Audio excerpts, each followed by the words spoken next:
Hey, it's Gabriel Brown here, and I want to give you a credit tip that could 10x your chance to get approved for new credit. Now, this is one of the secrets that most bankers and lenders don't reveal to the general public.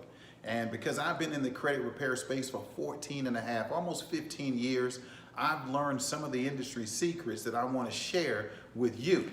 But these secrets I'm going to share today, very few people know. I call it specialized knowledge that's mission critical to have if you're going to try to get approved, or at least to 10x your chance to get more approvals. The first thing you must know is bankers and lenders review your banking activity without you knowing.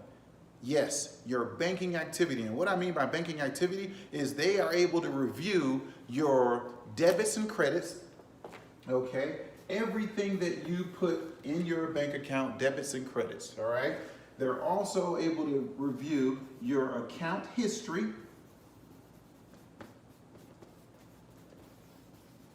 okay? How long you've had the account, okay? If you've had any deficiency balances where your account went into negative, all right? They're able to review that account history, the debits and credits, but most importantly, they're able to see your reserves, how much savings you have, okay?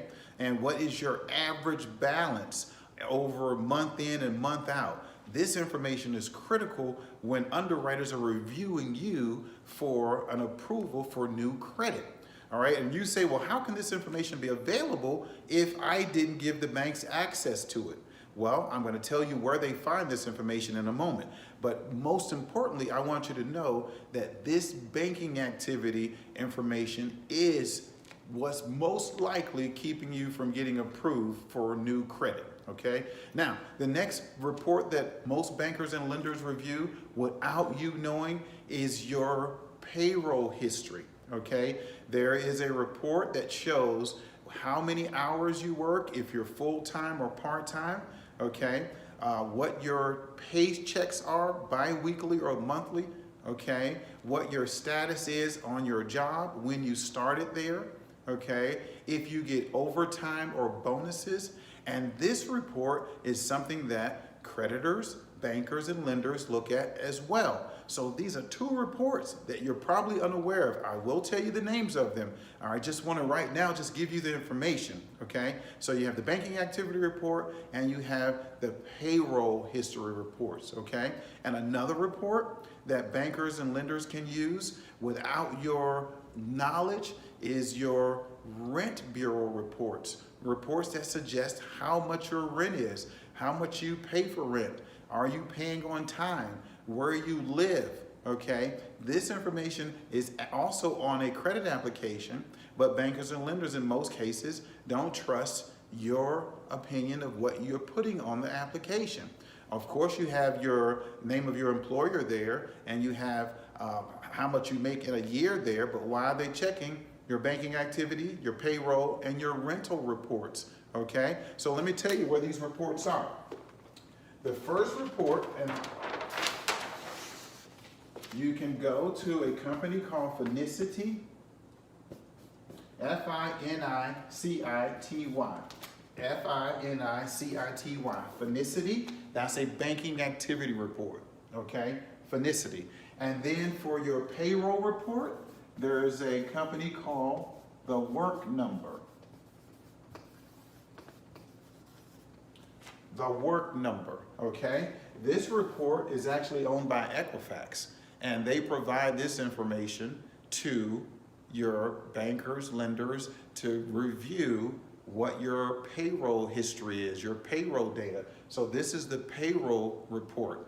And then this is your banking activity report. And then there's another report called Rent Bureau. Rent Bureau is a report that you can get from Equifax, TransUnion or Experian. You can get your Rent Bureau reports. Now, what I recommend, if you want to 10x your chance to get approved for more credit, all you have to do is freeze your banking activity reports, your payroll reports, and your rental bureau reports. You want this information to be given to the bank by you, not researched by the bank on your behalf. Okay, now I'll tell you why on the rent bureau. You say, well, why wouldn't I want to have my rent bureau report reviewed? I know exactly what you're thinking. If you pay $4,000 a month rent, that's just what it is, right? But what if you have a housemate, but your rent bureau report says you pay $4,000 a month for rent, but your housemate pays $2,000 and you pay $2,000? So don't you think that will impact your approval amount, or if you get approved, because now your debt to income is higher if the bank reviews it that your rent bureau says $4,000, even though it is $4,000 that you pay, but $2,000 of it is paid by a housemate. So you don't want your rent bureau to be reviewed if there could be a scenario where you're paying less than the actual rent bureau report is suggesting that you pay, okay? So know this, your banking activity report, your payroll history report, and your rent bureau reports can affect your approvals. This can help you 10x your chances to get approved if you freeze these reports.